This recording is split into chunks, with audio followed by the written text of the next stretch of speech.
Welcome back, guys, and this is just a quick little update to show you what the cameras look at night. Obviously I'm not drawing anything. I've got one light on, it's 2 amps, battery's doing good, 2.4, you know what I mean. Obviously I've been using it for the day, but let me just give you a look around the van to show you the red LEDs.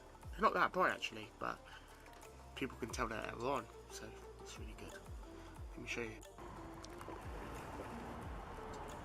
Okay, it's a different colour in the screen, but obviously out here they're red. According to the camera, they're white. One up there as well. Okay, camera's showing it as white, but I can see them as red, but they're really, really light red. For some reason, the third camera's not coming on. Let me give you the fourth camera.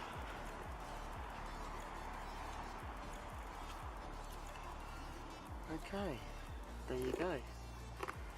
I don't know whether it's showing what on my camera, but red, what's it called, red eye or something? But yeah, you can't really see them. Pretty cool. Love it. Let's go back in. Let's go back into the home. Right, guys, that was just a quick update on the cameras, okay? So you can see. To be honest, if you're like 5 meters or something like that, you won't see them. So I just wanted to show you that. So, thumbs up, guys. Peace. And stay safe. Always look behind you.